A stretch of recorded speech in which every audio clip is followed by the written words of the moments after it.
Boom. So we're rolling. Andy, awesome to have you on the show today, man.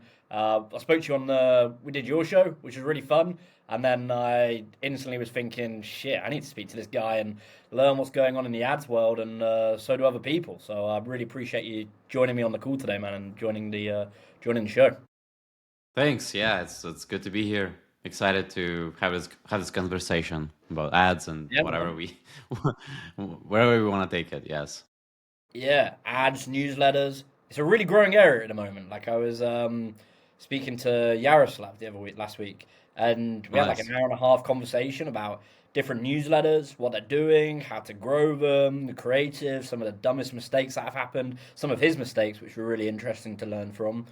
And I guess I've followed you for a while and seen what you've been posting about and seen the kind of following you're building on X, and that stuff's really helpful. Like how to build ads like profitably, which I kind of was in maybe 5, 6, 7 years ago. I wasn't very good, but I was kind of learning that through an agency. Yeah, I would love to know like what are the kind of big things happening in ads at the moment. I mean, I don't know if that's the right question, but what are you kind of focused on? What are you seeing like the big grow areas, the big things for people to be aware of? What's been going on in that one? Yeah.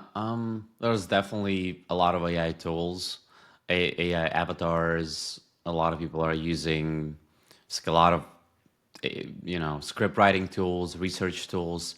There's just a lot of tech that allows you to create a lot of ads. So, Yeah, um, and you don't have to be a copywriter. You don't have to be an expert researcher. You can just basically use tools to do all the research for you, write copy for you, um, potentially create videos like out of nothing, really, which is like super useful. There's like I think it's still not there yet, because what happens is when people see AI people AI avatars on the internet, they kind of know it's AI. Some of them do, some of them don't. So you have to like make an ad that is it's like either low quality or maybe like there's a bunch of also deep fakes. yeah. So deep fake ads with like even some ads with presidents of the United States.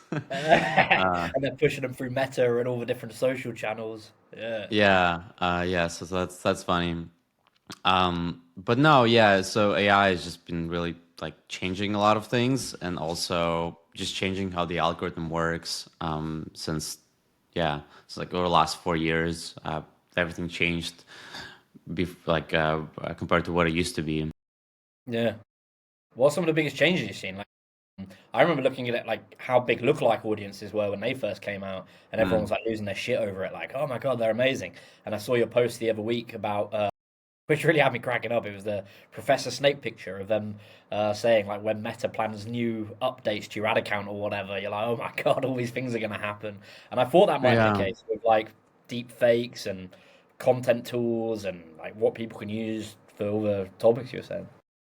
Yeah, well, I mean, there's been like the major change, like recent changes or like 4 years ago changes or 5 years ago changes. Recent changes, like what's happened in like the Yeah, past recent year changes. or so. I mean, they've added a lot of stuff. So Meta has been over the last, well, just pretty much since the existence of ads, they've been trying to increase the ad inventory. And so Mm, the problem is like because that's how you increase the ad revenue. So you yeah, have limited number of people, you're not growing. How do you make more money? Well, you can increase cost for ads. yeah, But when you do that, like obviously some advertisers are like, okay, it's expensive. It's like, is mm, there ROI? It's just too expensive. yeah, So the solution to that is maybe you like increasing inventory is the biggest thing. So yeah, Meta has been just increasing frequency, adding new ad placements. So they added Reels, which was super successful, yeah, and just just trying to like increase ad frequency. And so I'm talking to just people around, like, hey, yeah, I do Facebook ads, and they say, man, I hate Facebook. So many ads. yeah, Yeah, like so. I mean, I'm not pleased to hear that, but obviously Meta knows. hopefully they know what they're doing. They see the data, and so they make data-driven decisions. So Yeah. definitely push for the biggest change, like been just increasing inventory. And so even right now, when you look, I mean, I think they might. That's how they might be increasing their ad revenue as well, is through just these AI features that they've released. So like, okay, you have an ad, and we're gonna write a bunch of different ad copy pieces, or we're gonna create different variations of it, and then we're just gonna like split test it. And so like to test it, you need to like spend money.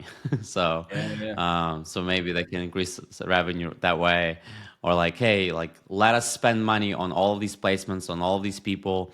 Let us like spend money everywhere, and then we spend money and like these placements might not be working for you, like these all these features might not be working for you, Yeah. but we'll spend the money, we'll spend your money. And then Yeah. maybe some of them will work because based on our test we see, okay, 80% of advertisers select them, or like higher CTR, but like there's no really like when they advertise these features, there's no really like a link to performance if that's Mm. what you're looking for. Yeah, you just have to be kind of be wary of those things, and it's not that they're bad. Like for example, there's enhancements, right? It's not that they're bad. I haven't seen much of difference when we tested, but like logically, it would make sense to not select those enhancements. And for Yeah. example, like we put Beehive links, some newsletters on Beehive, we put links in the meta, but then it has this enhancement where it's like, okay, yeah, we have a link, but we're gonna add 5 different links under your ad, and these links actually take you to like Beehive's, I don't know, merch, like, which Right. if Right. you're running that's your newsletter, you wouldn't Yeah. wanna sell also like advertise Beehive merch. So just Yeah. things like that. Um, and then there's like some algorithm changes, which I don't think it's been. So I think a year ago when I would like test new ads, so we have a winner ad and we want to just test new variations, but throw them in the same ad set, and it would typically work well. Like the last few weeks, I'm seeing that it doesn't work well anymore, because it's like might be really disrupting the performance of that ad set and the best performing ad. And I've seen it, like I've seen 2 instances where that happened. So I don't know. Yeah, we'll see. Yeah. Hopefully, yeah, it's not a big issue. Dude, it's really good points. The reels have really made a lot of changes from what I've seen. I mean, I don't use TikTok and I don't use Facebook, but I use Instagram quite aggressively at times. Like I can really go down some loopholes around what I'm thinking, and YouTube's even worse. Like YouTube, I'm a fucking addict to it because I subscribe to YouTube Premium, and some of the videos on there are just class, like the walkthroughs, like how to understand it, but it's yeah, the creativity side is has really peaked since Reels have just taken over Instagram. Like it's all I'm pretty much pushed at the moment. Like I'm not really pushed any static posts. I'm just pushed real, real, real, real. If Yeah. I go on for you, like 98, I'd literally say it's high as like 95 to 98% are reels like getting pushed to me. I don't really see any static content. Mm. Yeah. Yeah. For sure. Yeah. They've made like lots of improvements in that space, and also like Yeah, just people figured out how to like make better reels.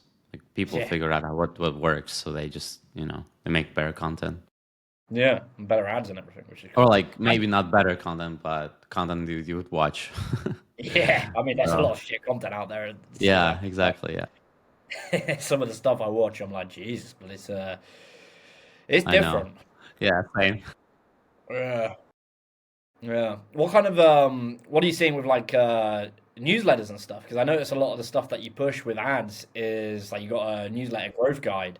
Like there's a big uptake in newsletters at the moment. I mean, the amount of emails that are being sent, how people read them. I subscribe to loads of Yeah. to loads of newsletters, and it's where I get a lot of my actual like social. I kind of get information from YouTube long videos, but newsletters is where I'm getting a lot of my like not just news, but like helpful tools and strategies and stuff. Yeah. Yeah. So what specifically about newsletter ads or newsletters? I don't know, like how they work and like what it is that drives like a newsletter. Because when I was speaking about it with Yaroslav, like how like you can't it's a struggle to grow newsletters organically, but to grow them through ads, it's like putting the thing on steroids, and it's a very quick um, or it can kind of help you decide if you've got a good newsletter or not. Because if you get those people and you're spending money Yeah. on ads to bring them into your newsletter and then they bounce, it might not necessarily be the ads, it might be the newsletter. And I just wonder like how that whole ecosystem is working because it's simply just getting bigger and bigger. I mean, Beehive Hmm. are crushing it. They really are like the standout platform in my opinion. Yeah. Well, when it comes to running ads or growing newsletters or growing really any businesses similar to newsletters, it's all about with ads. With ads, it's all about making economics work. So making the payback period um, m- like be where you could grow and you can scale. So yeah, because if you get like whatever, like 60-day or 30-day payback, you can just use like credit cards and like just grow pretty fast. Just like open new credit cards and Yeah, throw money on ads. If you break even like within 30 days, for example. So it's all like the game in that space is kind of like that, but there is a very big caveat where, well, like there's a mistake where people can make a lot of people can make this mistake. It's like just getting subscribers that um, they can basically break even within 30 days, but they're mm, not necessarily going to be like good for you long term. So you're not going to be able to monetize them unless you just sell CPM ads. If you sell CPM ads or like just impressions, yeah, then and you make decent content, maybe you can make it work. But if you, let's say, sell like a paid product, yeah, or like you're sell a B2B service, then you really have to make the right creative. That's like the biggest, I think, the big, like the very a very easy mistake to make when it comes to running ads for newsletters is to just make an ad that gets you like low CPA, cost per subscriber, for example, low cost per subscriber, or maybe not even low, mm, but like the subscribers it's not going to be good for you.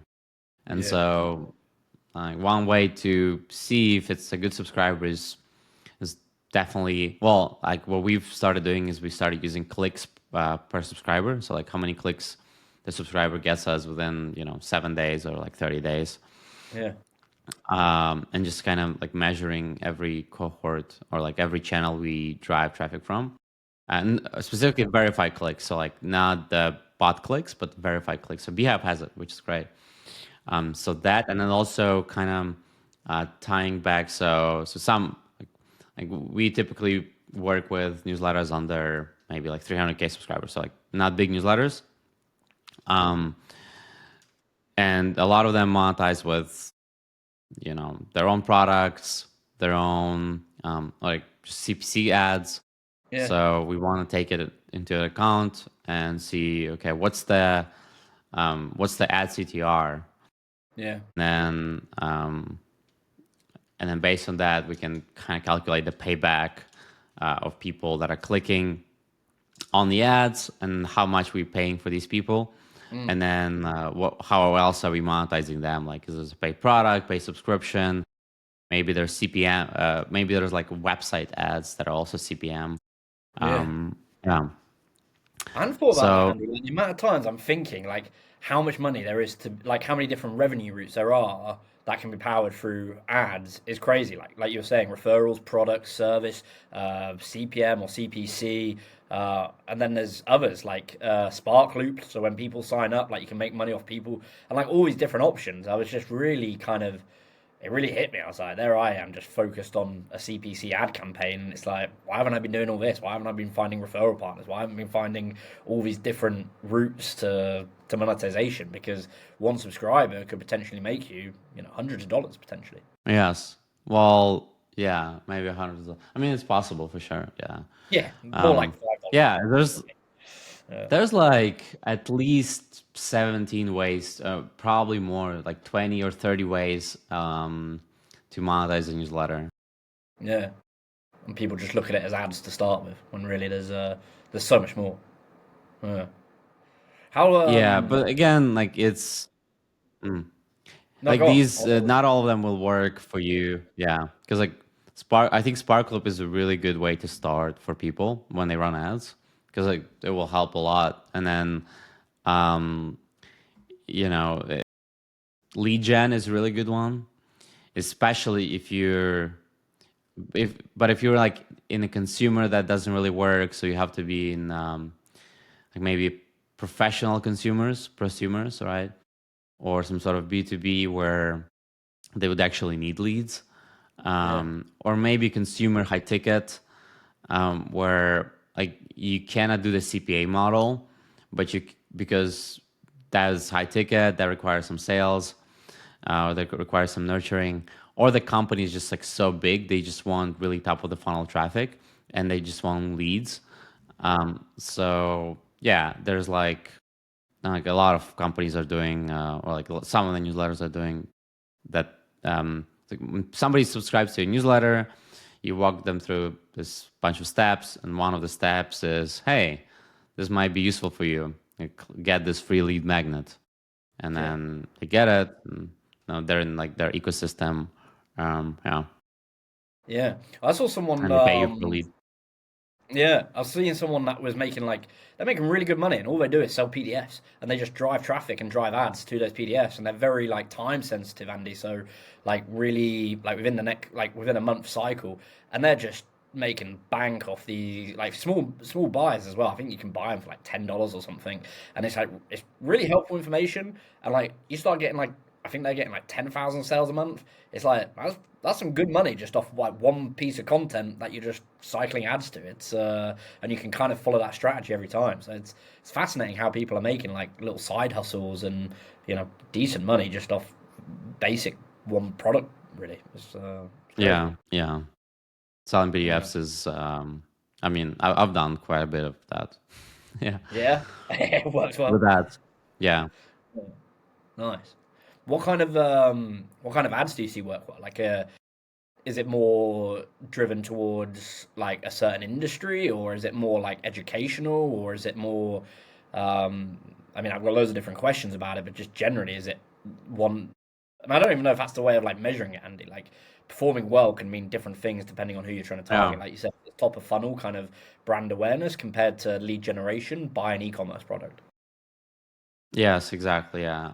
Well, like if the main objective of somebody who runs a newsletter is to, let's say, get as many as possible, like super high quality leads that will buy their product down the road, or like hopefully just when they subscribe, like within just a few days, the best ads would be ads that call out their audience and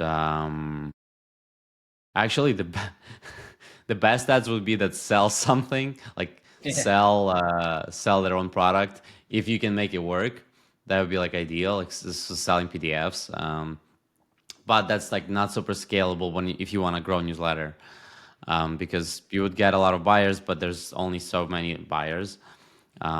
Yeah, so I guess yeah, the best ads are the ones that call out their ideal audience, because when it comes to Facebook ads, you can't not if you want to get newsletter subscribers, Meta doesn't know what your ideal subscriber is, Mm. and yes, you could try to optimize for people that open, people that click, and we've tried that, and it's like kind of works, kind of doesn't work.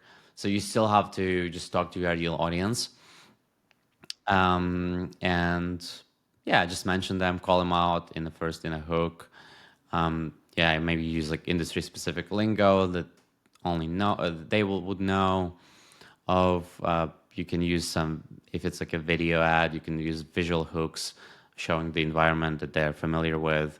So yeah, like it could be a digital environment, could be a physical environment, Yeah. um, and just talking to them, talking to their what they want, and how your newsletter is helping them.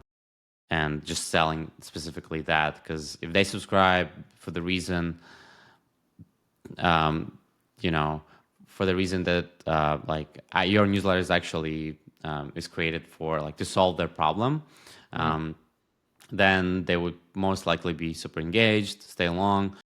But how many of these people are in the market? And Yeah. so that's kind of then this thing it just it, like I'm seeing a lot of times, if you really go on for that bottom of the funnel audience that is like super like, hey, I have a pain, Mm. I'm looking for a solution, and then here's your ad, and you're like, wow, I mean, I don't really care like if it's just black text and text on white text on the black background. Like if I have a problem, I'm just gonna subscribe. I'm gonna click on that ad, tap on that ad, Yeah. and do whatever you want me to do. So, but like how many of those people are within your market? That's another question, and that can be super limiting. And and so if you go after that audience, you're gonna get high quality subscribers, but they might be like very expensive, Yeah. and you still can be like wrong because there's people within like you can think of, okay, I want guys like I want my subscribers are like 18 to 45 guys, but then you Mm. run ads. If you just go broad, like you might see, I don't know, like women are also engaging with these ads. So like you have to think of, you have to really know your audience, Yeah. and you know potentially you want to even exclude everybody within the demographics, Yeah. within who's not your audience, just exclude them. Yeah. So yeah, It's, so there's like a lot of it's very nuanced, super yeah, it nuanced. sounds nuanced because I'm always thinking like, how do you define people that are interested in AI? Because it's fucking every man and his dog at the moment. Like everyone wants to be interested in it, but at like what level? Like, do Yeah, they right want now, to? yeah, Yeah. yeah, yeah. Right now, a lot of people are like, yeah, and so we run ads also for AI newsletters, and there's like different segments of like there's developers, Yeah. there's just everybody, there's business owners, there's like maybe some job seekers, Yeah. and so it's just up. If you want to get just everybody who's interested in AI, it's pretty easy, and it's going to be also cheap. Cheaper than if you wanted to get like some very specific ICP. So it just all comes down to that. And so, it's like if you really want to scale and you can monetize the traffic that is like not super ideal audience, Mm. that's where you can scale. So like you monetize people that are not, they're like, they can become your ideal audience down the road, but right now they're like still not there yet. Yeah. And so if you get them in, you're like, whatever, nurture them. Um, and if they don't unsubscribe, then that's a potential viable strategy. So yeah, 'cause there's like, I feel like there's two strategies. Probably there's more. There's probably more, but there's like, okay, let me just get everybody who can be within my target audience, and some of them will be my target audience, and I'm gonna get Mm. them for cheap. I'm gonna use Sparkle. I'm gonna use like whatever I can to like monetize them, and yeah, and then they like I just want to grow the list like super big and super fast. And so Yeah. that's that camp, and then there's another camp of like, okay, I really want to get a super ideal audience. I have this like B2B service, or I have this, I don't know, newsletter subscription, or I have these Yeah. set of products where I would want to get like my ideal audience. Yeah. Well, it's a really And important so point like, you to me might because potentially like, pay more. Yeah. yeah. Yeah, like how to think about what product you want to sell them and like what you want to actually bring them in for because a lot of people bring people in and like newsletters I see them in AI. It's fucking tons of them at the moment and they're all there's some good ones that focus on like tools and different things, but I really think there's going to be a break point in the next few years where only the really, really good ones stay around. Because if you're just building a newsletter super fast, and I don't know, this is my opinion, so fight me on it. If you're building it like really fast and you're building up to like 1 million, 2 million, it's really good. But is there like something core behind that to like really keep them engaged? Um, against like a real niche newsletter. And I think there's plenty of room for. There's going to be more newsletters that haven't started yet that will come on, probably go on to be the biggest newsletters in the sector, or could well be. Yeah. But it does make you think, like, how are they measuring the success of their newsletters? Because if you've got a million people on there and they're never clicking anything, and you've got an open rate of like 10%, in my opinion, you've got a really shitty newsletter. You just got loads of contacts. It's like, and then I'd start questioning, where are they coming from? How are we getting them? Why are they coming through that ad or whatever? Yep. 100%. Yes. Yeah. Open rate is like, engagement rate is extremely important. That's why like we measure, like Beehive actually allows you to measure engagement. Actually, I think it's called activity over time. So like activity by active subscribers by cohorts. So it's like, okay, somebody subscribed last December. What's the percentage of them over time that stayed engaged? Yeah. And so you can look at it by source, by like source and all these UTM parameters, campaign, maybe even specific ad. Yeah. And that data is pretty telling, Yeah. and you can make some decisions based on that. How much we paid for that subscriber, and how many times they clicked. Like how are they actually retaining? Yeah. What's the like when you're looking at ads to spend and like or looking at ad creative, like what's some of the big mistakes you see? I saw you put it on your X, like asking people for their mistakes, and I was wondering like what mistakes have you seen that people do within any industry, not just newsletters. It might be for e-commerce or for a retail product or a service, like a local plumbing service Sure. or something. Yeah, that's easy. Yeah, there is like so polished ads, like super polished ads with a lot of animation. Typically, like, don't really scale. They might work on some low scale, but they typically don't scale. Yeah, and then just like putting a lot of branding. Yeah, it's a mistake. And then just like talking a lot about like your company, like who you are, Mm, not about them, and like just really having not good hooks. So yeah, because there's a lot of content if you don't really, if it's not even, if you're not evoking curiosity or you're not speaking to their desires, yeah, then there's really no point to watch or like read the text. yeah, So it has to be something that is like just like strikes a nerve in you and you want to consume that content. If it's like about the pain, or if it's just something cool and you're like, oh, okay, I'm curious, what is it? What is that? And then you watch it, and then like they sell you without you even knowing that. yeah, So yeah. So the mistakes are, yeah, basically just having bad ads, being like branding, yeah, a lot of like video editing, a lot of motion. I think yeah, that's a lot of where mistakes happen. And then also like over time, some creatives just die. mm, Like yeah, and just offers die. So people are not refreshing, or like not testing new creatives. I think yeah, and because like ads need management, and some ads last for like 2 years, 5 years, 10 years. But what determines that is how much you're spending on ads and like how everybody else is spending on similar ads, yeah, and then how many people are getting into that market. So like markets are not stagnant typically, and so there's yeah, people that are coming in the market, there's people that are moving in the funnel, and there's new people are born. So yeah, uh, and yeah, and then so it's like, and that can last for really long, yeah, as long as you like don't really oversaturate the people, and you don't, well, and you like don't spend more than the amount of people that come in the market. So you have to be just kind of yeah. balancing that. That's a really good point. Like how young people are coming into a certain market. Like you think of what's that thing where you can stream gaming and stuff, so you can forget the platform, but I was on it yesterday. Twitch. It's like Twitch, yeah, and like people that are coming into Twitch. I was watching it at my mate's house yesterday. I don't really watch that kind of stuff, but he kind of watches it, and you think.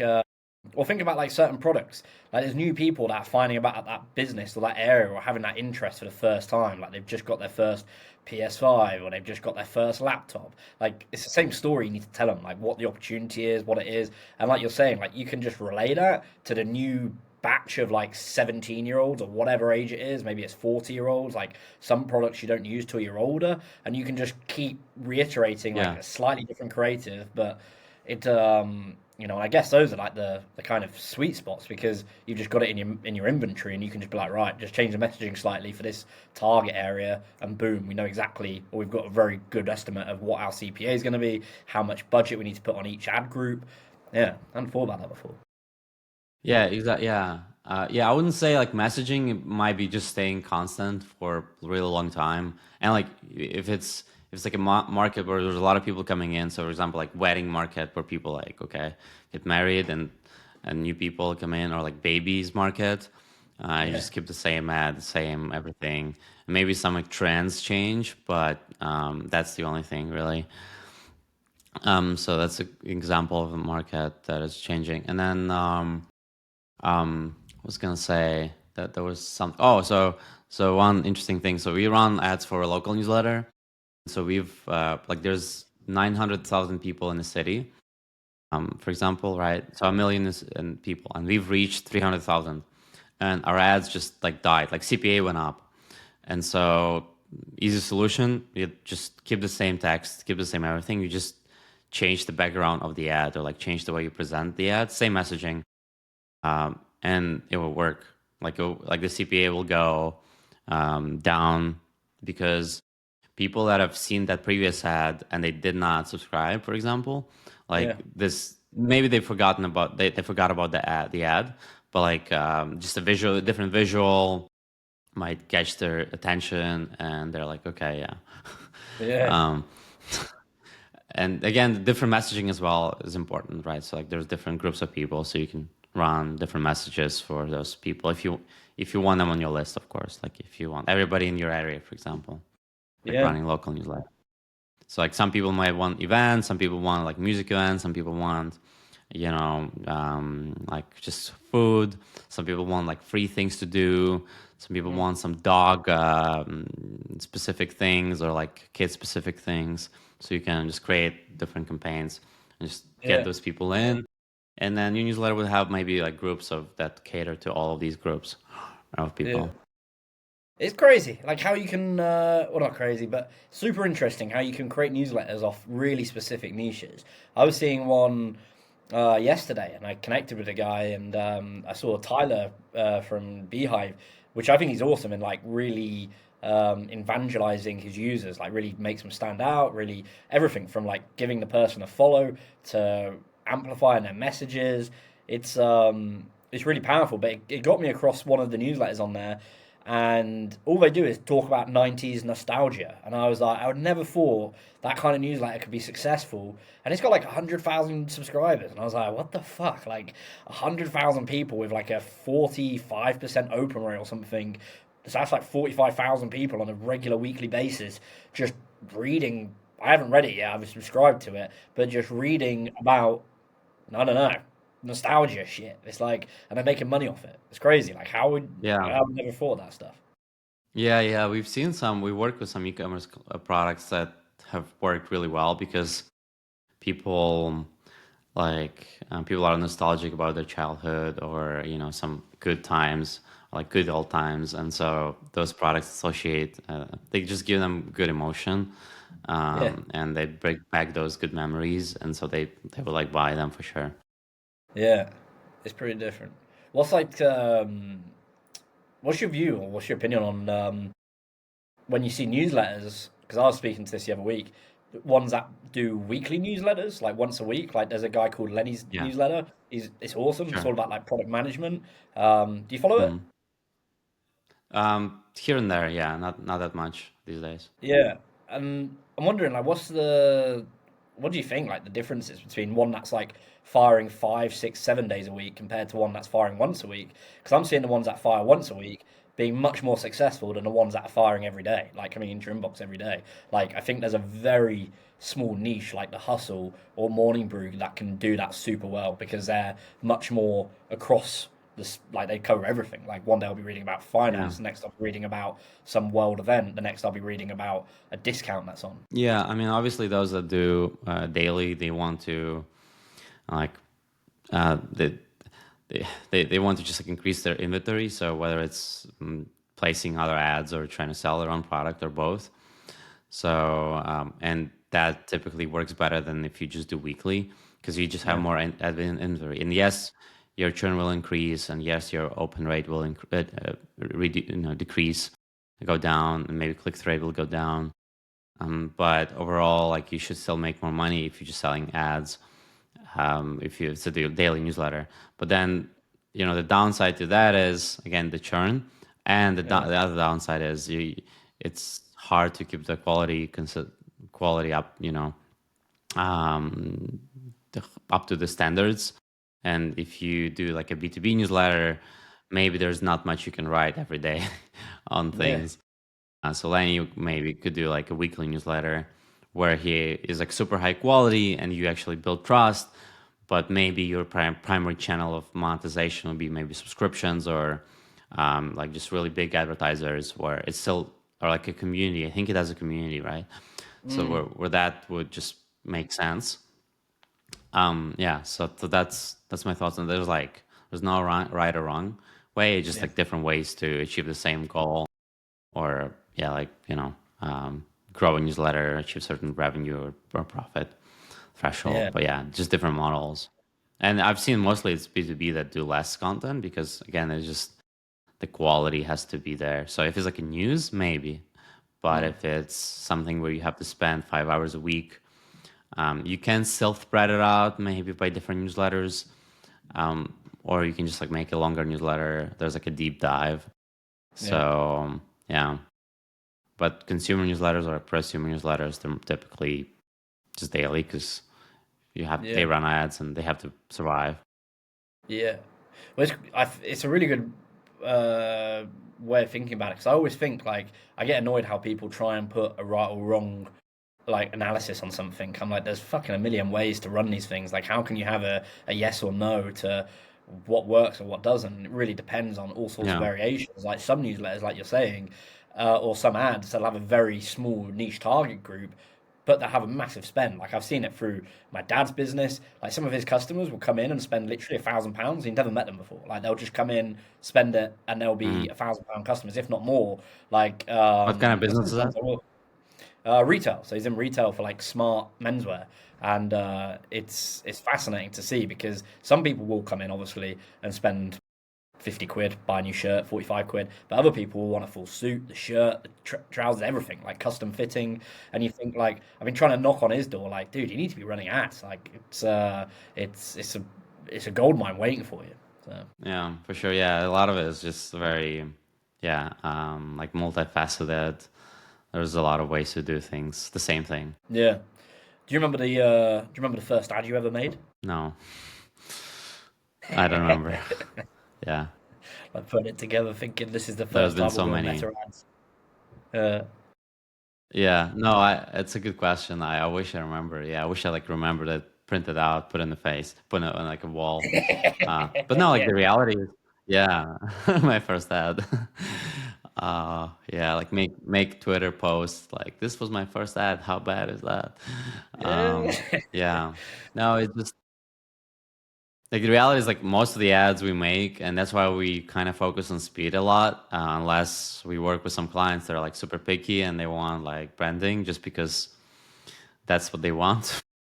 yeah, We make ads that are like they look not great, but we just push volume and like we just test a lot of things, we experiment.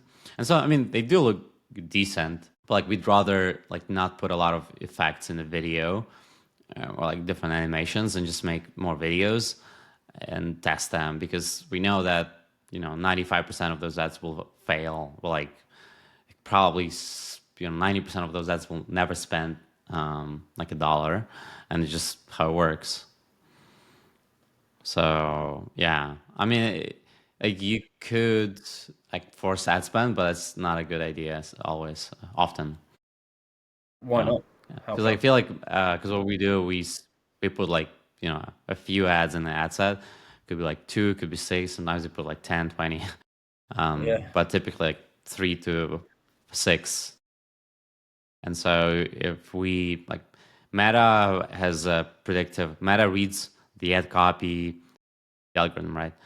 Reads the yeah, ad copy, watches the video, scans the image, and then if they can kind of determine is it going to work well, which audience do we go after, and then we can out of all of those four ads they can see which ad might work the best, and then they will spend money on it. mm, So yeah, and that's good. That's good that it doesn't spend money on other ads because like um, you don't want to like lose money yeah, basically. yeah. We don't want to lose money on And a also, newsletter. No, go on. yes, you don't want to just overall. It's not like great to lose money. Yeah, First principle, like ads principle, don't lose money in ads if you yeah, can. You can invest. I mean, you can invest in learnings, so that's another thing. But like, a lot of people make mistakes of over investing. So like, I sometimes review ad accounts where people would like just like spend money. It doesn't work. They still spend money, and you can just like turn off the ads and make new ads, or like yeah, try different funnel, and like maybe just different angle, different landing page, whatever, and like spend money on that and see how that works, and yeah, maybe you can optimize it, and so that then when it makes sense to to spend money, but you have to like test things, so you cannot just like run one ad, one landing page, yeah. and like expect that it's gonna get better. Um, yeah, so that's another guess mistake. Yeah. How much do you think? I want to hear more of his mistakes if you have them, like at any point they pop up. But how much, like a big thing I see with businesses that starting or trying to start with Beehive and trying to start with these things, people are aware they need to build an audience on them, and organic can take a fucking shit ton of time. Like how do they put aside like if they're working with you, for example, how do they put an amount aside that kind of matches their budget or risk profile? Because some people are literally starting it and they do want to be big newsletters, but they're literally saying, well, I've only got a grand to start or I've only got $500 to Mm. start. Is that something where it's like, look, save up some more money and come back to us in 2 months? Or is it something like, let's just test a very small subset for $500? And I've seen it where people literally start with a very small amount and then all of a sudden they see Yeah. the success and they're like, yeah, here's another 50 grand. Like they just go all in because they can start seeing like they can find the money to do it. Well, I think for us, if they wanted to come to like an agency or hire somebody, they would need to have like more substantial budget, or maybe they've tried some ads and they see some success and they just need improvements and optimizations. So, and they have some monetization, like they can monetize their subscribers. So it's pretty important. I'd say if they can monetize their subscribers, they can have pretty slow, no, low budget because there's credit cards and there's like loans, and as long as you know the money will come back, you can spend it. So in that case, like you don't really have to have money.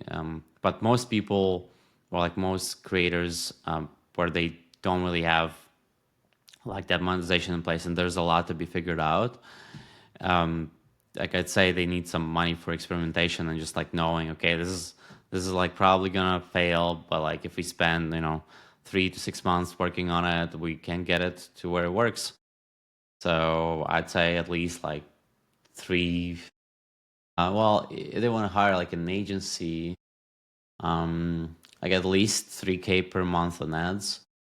Yeah, like minimum, just for testing. And if you want to test more, then it would be like 6K, or yeah, something. 3K is I'd say the minimum, because you can experiment a lot with that.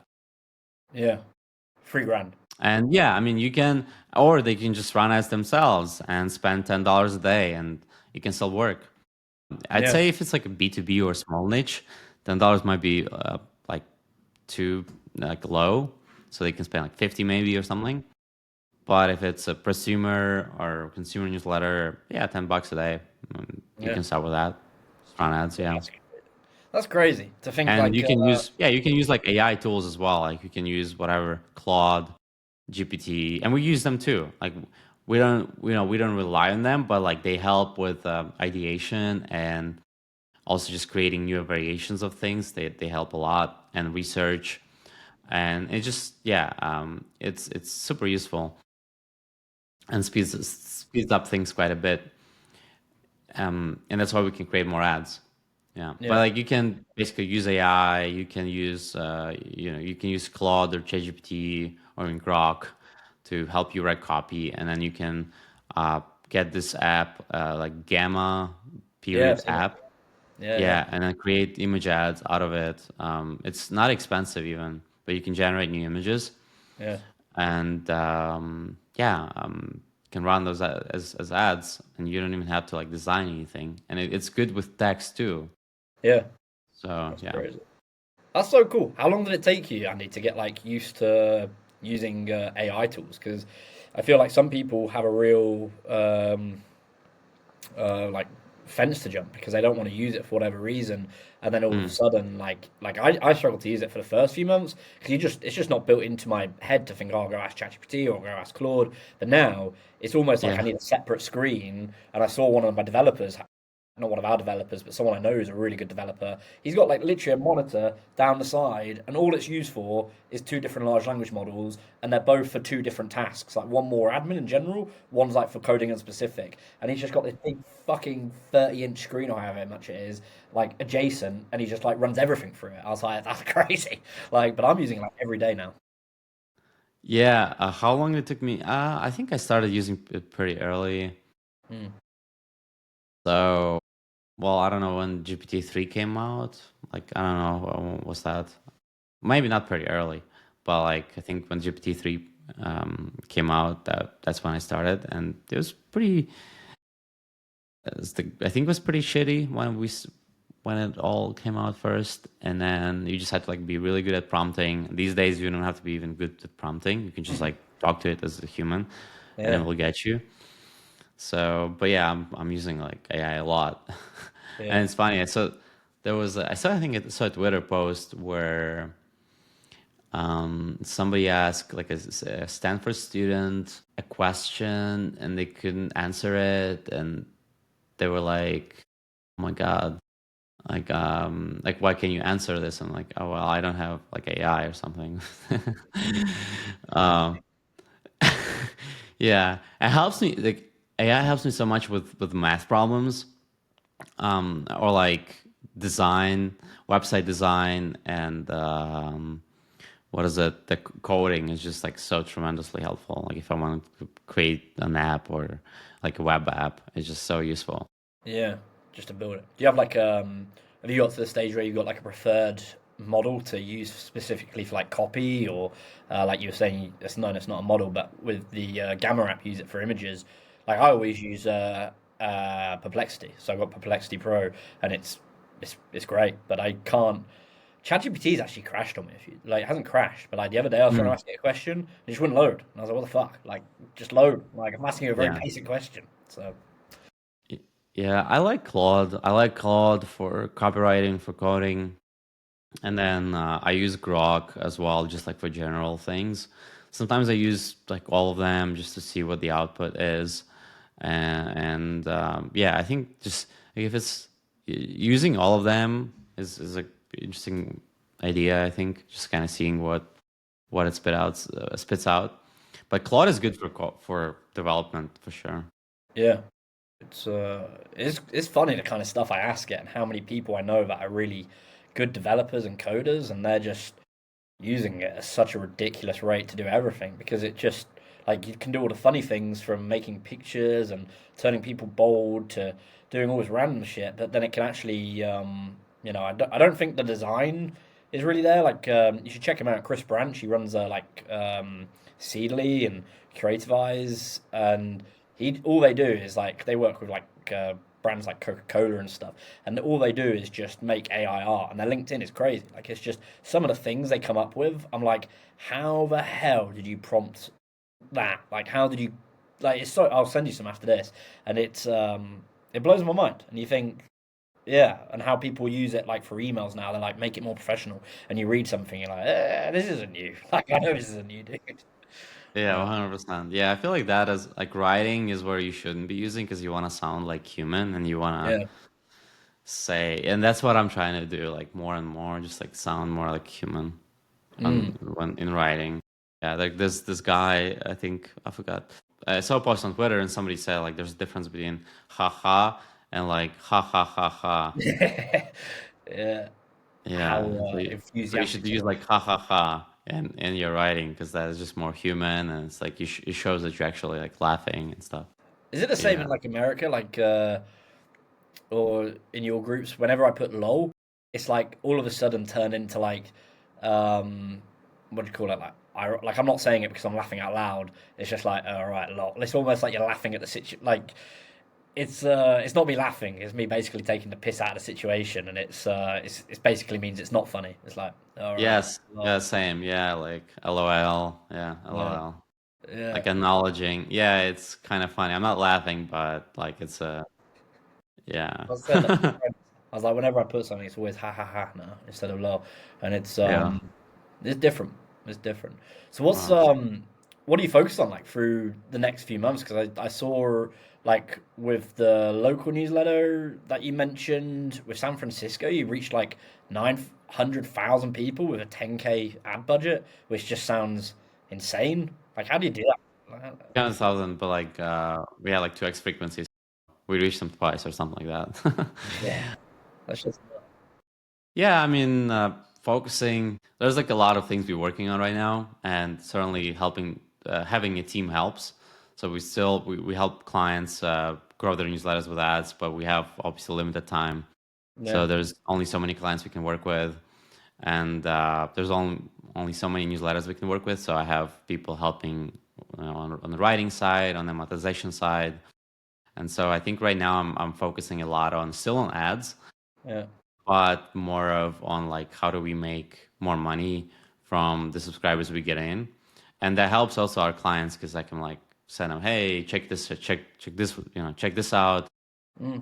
Because what we've seen a lot is like people come to us and they say, grow my newsletter to 1 million subscribers, um, and I'm like, great, that's a red flag. Yeah. No, um, That means you don't know what you're no, doing. Yeah. yeah, no, it's not. I mean, it's good to have goals, but like they they they don't really know. A lot of them don't like still early in the monetization game. So we send them resources, we show them examples, and like how to actually help how to actually make money. And some of them are really good at making money, and some of them are like still not there yet. So that's where I think that's where I'm focusing a lot. I'm spending a lot of my time and Yeah. thinking about how do we make more money Yeah. from our subscribers, yeah, newsletter subscribers. So not so much like bringing more in, but how to, which I know you're thinking about, because anyone is if they're running ads, but also once you've got them, how do I help them more? How do I add more value so they'll spend more either through whatever, the 20, 30 revenue sources that are usually available to any one newsletter? Yeah, exactly. Yeah. Well, yeah. So we're basically testing a lot of things on our own newsletters, and then what works, we give them to clients. But Mm, there's a lot of examples. Like there's gazillion newsletters we can learn from them, mm, and like obviously, like there might be in different niches and stuff like that. So that's and different niches work differently when it comes to monetizing because like people buy a lot more uh, in niches where like people don't need to have trust mm, if they know there's going to be potentially a huge upside from what they're buying, and it's not a lot of money that they spend. If I'm buying like a $10 thing that is just $10, but it can make me like a lot of money, and I can see it making me a lot of money. Like I can clearly like envision that, mm. then it's no brainer. Yeah, I spent ten bucks. Yeah. But if it's like, okay, $10 or $30 on something that is like, yeah, I mean, it's kind of useful, But I don't know. Then like I'm not gonna spend the money. Yeah. What are the like green flags you look for, Andy, when you're trying to work out when it's time to change copy or language? So say if you've got an ad running and say it's been running, I'm making this up, it might be so Mm, adapt to it. But like if yeah. you've been running it for 6 months and all of a Mm. sudden, or maybe 2 months or a year, and you can start seeing the click-throughs going down, we're spending more money, the group's not working. How do you know, like, what steps do you take? Do you think, right, let's change the copy first, or do you make like a total overhaul change and think change the creative, change the copy, change the landing page? How do you work that all out? Yeah, so we typically try to avoid those situations of like things fatiguing, but I mean, obviously, some ads like work for a long time, Mm, and like if it's a big market, uh, it might like really work for a long time. But when I'm seeing ads fatigue, like if it's typically, just like CPA goes up because like we might have reached all the audience, and like if we're excluding all subscribers already, then there's like so many people that would actually subscribe, and then there's also changes in the markets. So like some markets just get better, like the seasonality, yeah, and like some markets just get better, like some markets get worse based on a lot of variables. So how do I go about it? Well, it really depends. I think generally, like the first thing to do, and we do it on a constant basis, is just like, okay, we have the working message.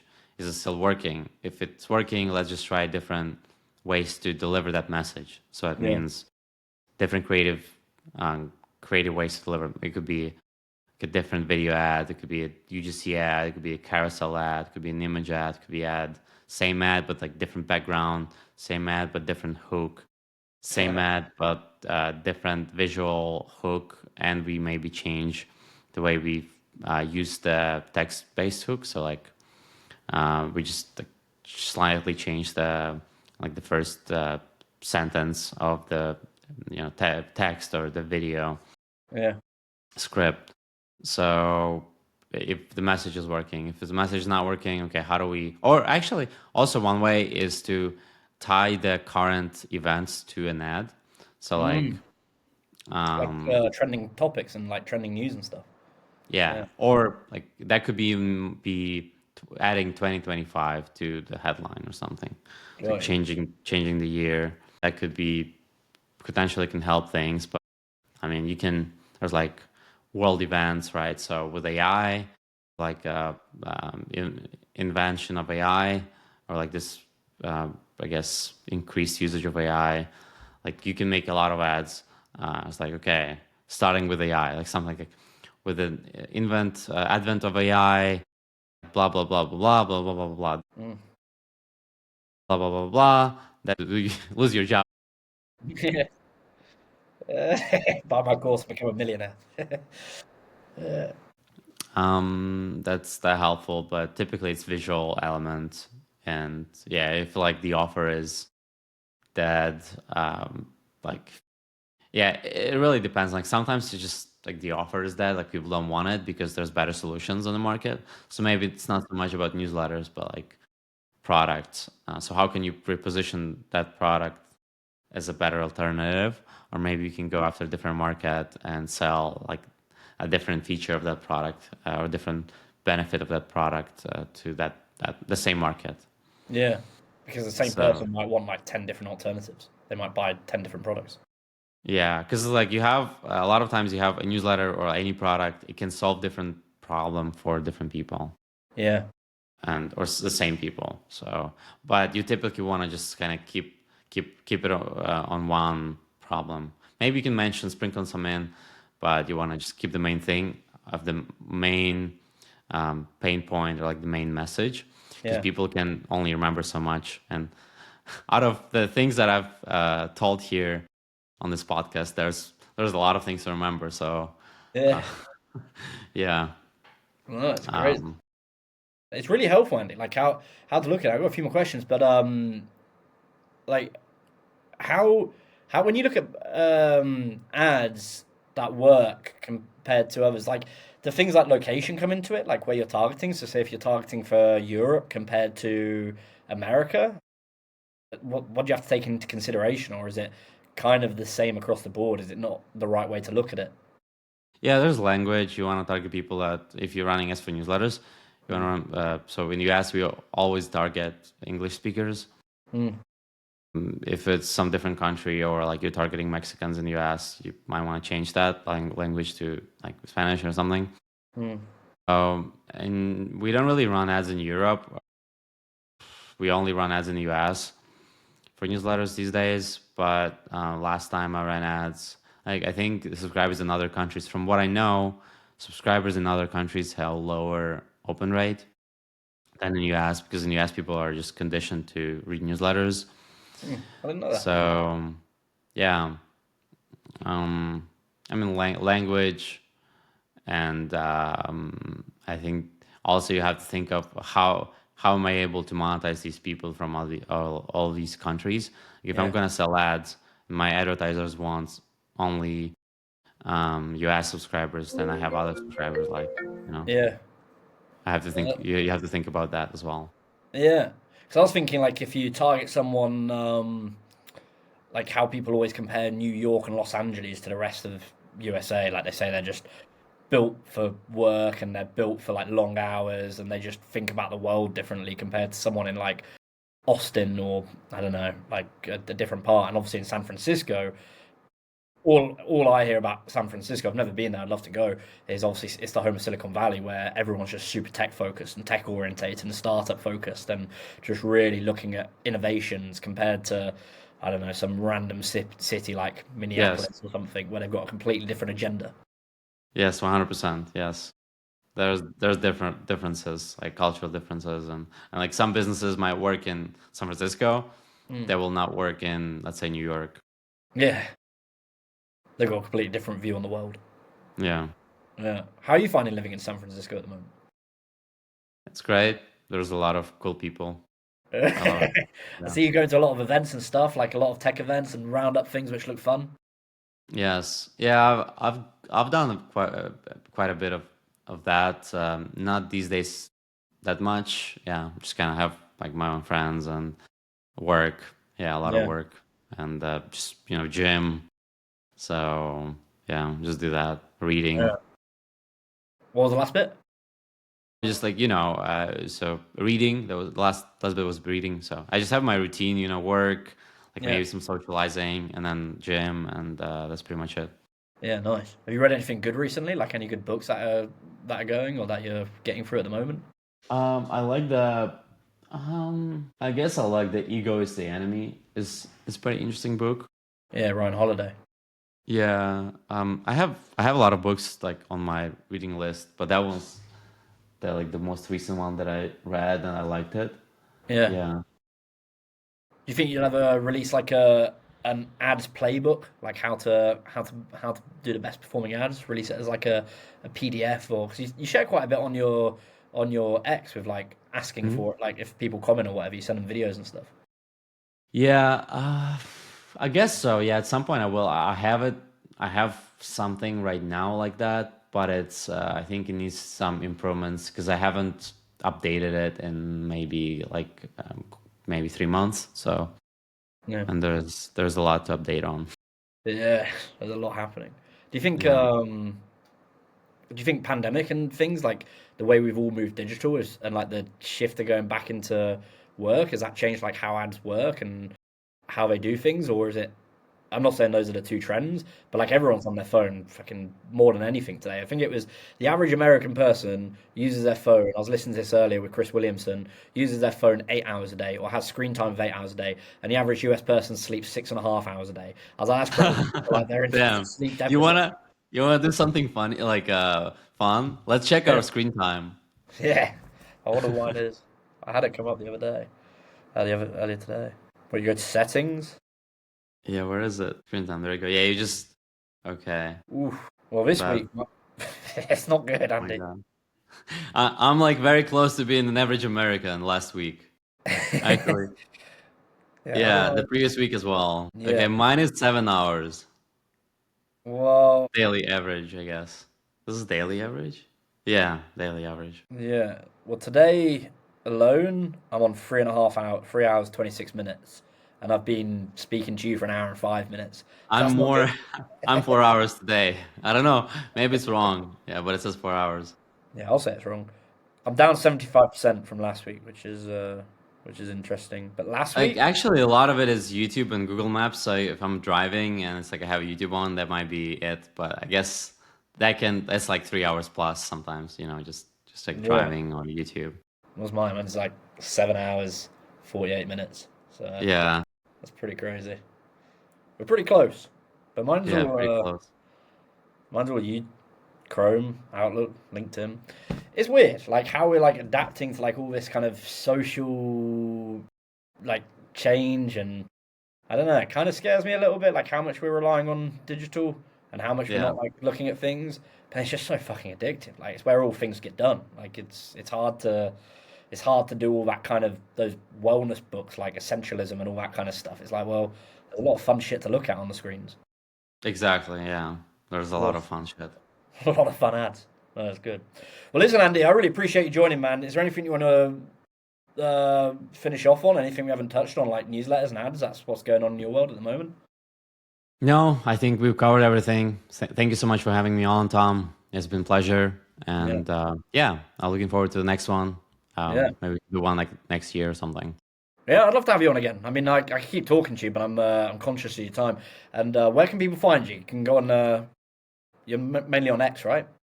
Yeah, you can find me on X. You can just type in Andy Austin or just type in Facebook ads and you should be able to find me.